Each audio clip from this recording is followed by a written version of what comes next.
You're watching Coronavirus in Connecticut. Doctors answer your questions. Sponsored by Hartford Healthcare. Welcome back to Coronavirus in Connecticut. Doctors answer your questions. When the coronavirus pandemic began here in the U.S. and in Connecticut, most non-emergency surgeries were postponed. So is it safe to resume them? Dr. John Grady Benson is the physician-in-chief of the Hartford Healthcare Bone and Joint Institute. Welcome. Thank you for being with us, Doctor. Thank you for letting me be here, Kara.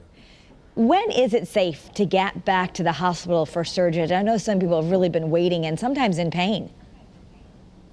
Well, first of all, we certainly understand the fear of being away from the hospital. You know, when there's a pandemic, there's a lot of fear about getting ill and the worst case scenario, dying.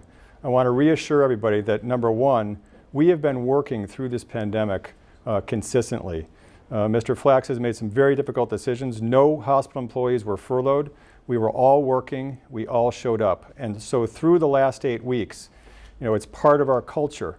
Safety has been the absolute #1 priority, taking care of emergencies and people who need time-sensitive or essential surgeries. So all of the protocols about safety have been worked through, and we look at this every single day. It's a large, cooperative, and collaborative team of the best minds in science and medicine, and safety, again, is the #1 priority. At the beginning of the pandemic, there were things we didn't know. Lots of uncertainty. Would I get sick if I came and, for instance, had my tumor removed? Would I get sick if I had my knee replaced or any type of surgery like that? So at the beginning, we made appropriate and careful decisions about making sure people stayed safe, that we contained the virus, and that we protected people. So, Doctor, what about now? I know a lot of viewers are wondering, can I come and get my elective surgery now? So now that we've gone through this, the answer is yes. It's a complicated answer depending upon how much pain you have, are you suffering from the disease, and if you were to delay another 3 weeks, another 4 weeks, would your outcome be worse after that procedure? And so that differs a lot from specialty to specialty. In knee replacement, for instance, you might be able to cope with the arthritic pain in your knee with non-surgical treatment, and that would be appropriate. However, if you're suffering, if your quality of life is dramatically impaired, and if you were to wait longer, your outcome would be worse, then it is absolutely appropriate and safe to think about having your knee replaced now. All right. Dr. Grady Benson, thank you so much for the clarifications. We appreciate it. Watching Coronavirus in Connecticut. Doctors answer your questions. Sponsored by Hartford Healthcare. Welcome back to Coronavirus in Connecticut. Doctors answering your questions. The mental health of many people in our state and the world has suffered because of the COVID-19 pandemic.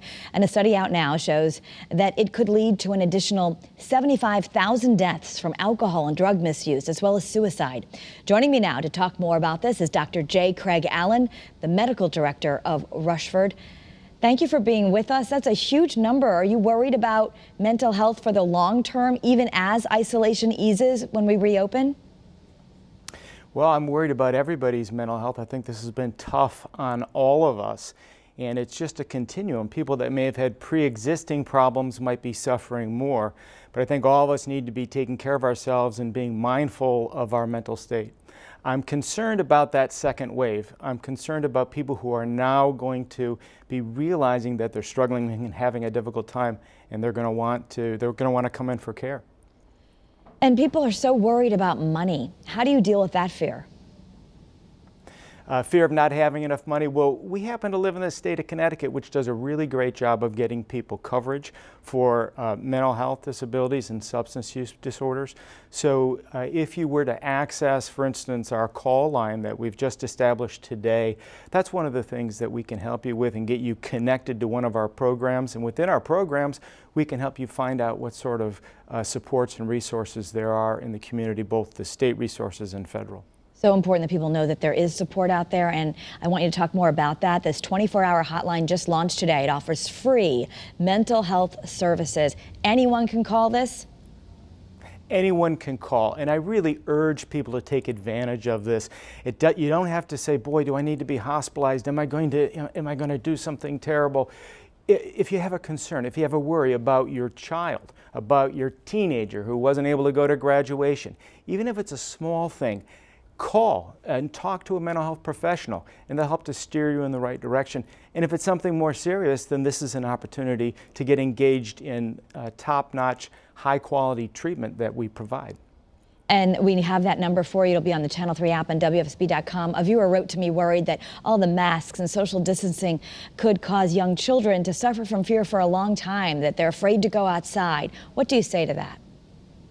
Well, I think it's really important to gauge where your kids are at, how they're doing. You know, first you take care of yourself, right? First you put the oxygen mask on and manage your own anxiety. But for kids, you want to check in with them and you want to talk to them on their own developmental level. So ask them what they know. Try to find out where they're getting their information, and if it's not good information, limit it, and ask them if they have any questions for you. It's really important to help them understand what they can do to keep themselves and others safe. It empowers them. You know, practice things like washing hands with Doctor, your I'm so kids, sorry we're out talk of to them about the importance. I'm so sorry we're out of time, but we know we want everyone to stay safe and stay healthy out there. And thank you for joining us for our Coronavirus in Connecticut special. Good night.